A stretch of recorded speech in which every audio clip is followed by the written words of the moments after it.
And now from KOLR 10, breaking news.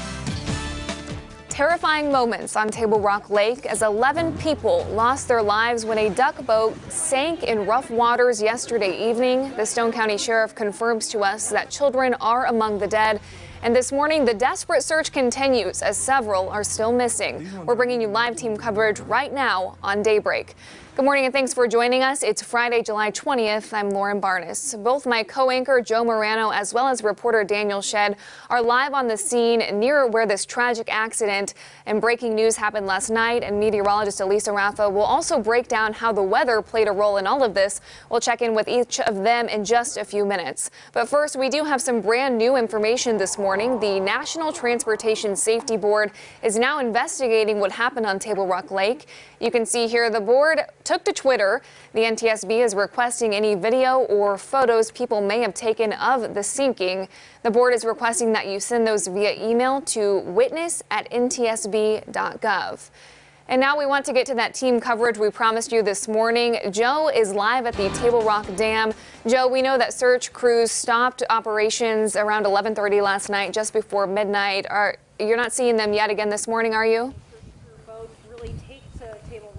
That's correct, Lauren. We're not seeing them right now. We are at Table Rock Dam. That's where the media has been put for right now. There will be some search efforts resuming, likely further up from where we are, and we'll bring you that coverage as it happens later on. But the numbers, as you guys have heard this morning, it was a Ride the Ducks tour boat, essentially, that was capsized due to the strong winds. 31 people on board, 29 passengers, 2 crew members. Of those 31, 11 people have died, 6 are still missing, 14 have survived, and the Missouri Highway Patrol dive team are going to be the ones that will continue those efforts coming up later on today to search for those 6 missing people. And we want to talk with Daniel Shedd, because once this had happened, we got a lot of viewer video and a lot of eyewitness accounts from what happened here, and you've spent all night going through that. Well, this is really a phenomenon that's occurred really in the last couple of years. Everyone has a cell phone, and so when an event like this actually happens, it's not very hard to see what happens and really get a first-hand response. Right. We had family members of employees here at KOLR10 that were actually on the showboat Branson Belle as this happened. So some footage you're about to see is in the showboat Branson Belle as they're telling to evacuate, and as they're looking out their windows and seeing these Ride the Ducks or amphibious vehicles trying to make it back to shore as storms came across Table Rock Lake. Moving, that one's over there. All right. 50-mile-per-hour winds caused waves that would eventually capsize a Ride the Ducks vessel on Table Rock Lake. Trent Baer and his girlfriend witnessed the event aboard the showboat Branson Belle and pulled one of the victims out of the water. Once again, ladies and gentlemen, this is the captain. I'm requiring all passengers, please exit the vessel. We finally pulled her back up there, and a gentleman, I believe he was an EMT, started CPR. There was actually a Stone County Sheriff's deputy on the boat. He was in the water rescuing people. There was also some of the staff from Branson Belle, I believe, and trying to help the rescue. Stone County Sheriff Doug Rader would confirm 11 fatalities, including children. There were still 6 missing individuals as divers called off their search around midnight. Family members hoping to reconnect with loved ones gathered at the Branson City Hall. We're doing our best as a city to try to do whatever it is we can to help in this situation. You're gonna have a ball when we all splash down. Ride the Ducks Branson is owned locally by Ripley's Believe It or Not, but as a national franchise has faced numerous high-profile safety concerns in recent years. The National Transportation Safety Board is currently seeking witness accounts in what is likely to be an ongoing investigation. So this is something that we've looked at now once we started looking at Ride the Ducks. They're known as amphibious vehicles, right? Yeah, it's a duck. It's actually an acronym from when they were made. They gained their popularity in World War II and actually stormed the beaches of Normandy. It's one of those that can go on ground, go on water, of course, in Germany. They came from sea, they dropped the troops off on land, and then headed back out. And we went to that parking lot of that attraction site on our way down here today. We saw some of those boats. We saw some life jackets on there, but we also saw some sad images there too. You talk about the heart of Branson, the heart of the Ozarks. Of course, there are many cars in that parking lot that remained parked, that did not make it home. And now lying on each windshield of those cars are flowers this morning. Right. Someone in the wee hours of the night, sometime between when this occurred at 7 o'clock last night and when we drove down about 3 o'clock this morning, someone had placed flowers on every individual windshield there, really kind of showcasing the heart of the Ozarks as we begin the morning process and moving forward. An anonymous Good Samaritan doing that right there. We're going to keep bringing you guys updates about this situation. It's going to keep developing throughout the day, and we want you guys to keep it here for that. For Daniel Shedd, I'm Joe Morano, KOLR 10 News, Ozarks First. Joe and Daniel this morning, thank you. It's truly heartbreaking to know that whoever was inside those vehicles may not have been reunited with their loved ones last night. Branson city officials are working to help the survivors of this deadly incident, though. They've set up a command post as well as a hotline.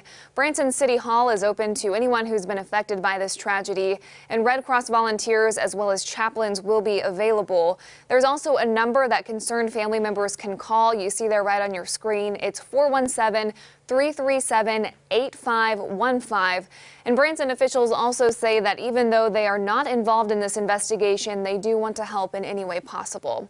And according to the website for Ripley's Entertainment, the company purchased Ride the Ducks back in December. Ride the Ducks operates between March and November and has 22 vehicles. We'll continue to post the latest information as we receive it. You can stay up to date at ozarksfirst.com.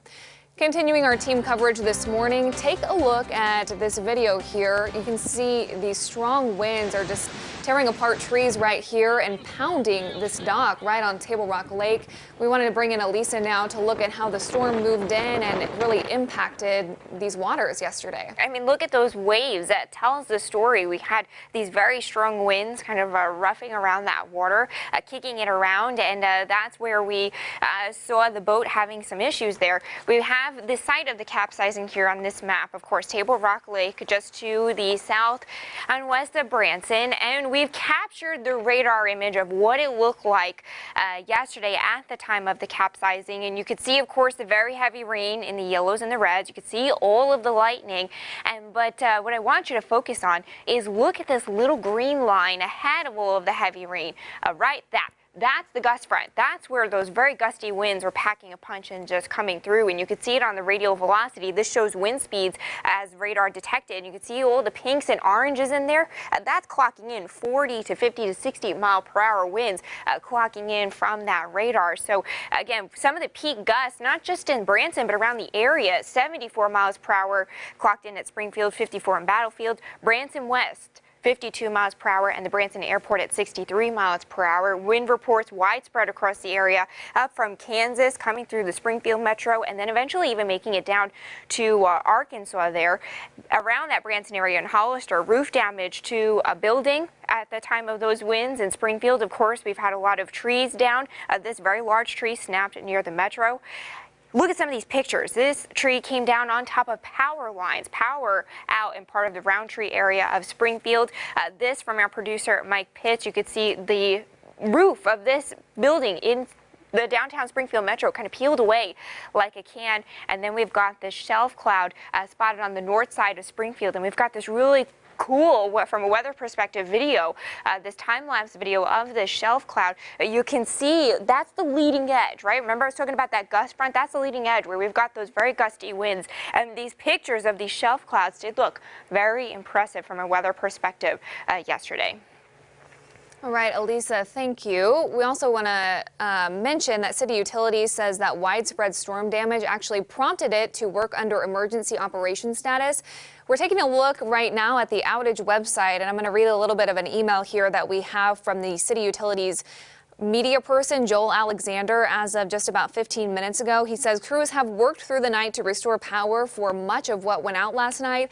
At one point, 20,000 residents without power. Right now, that number is down to about 2,200, and they do have additional crews that are scheduled to arrive soon this morning that will work until everyone has power up and running again.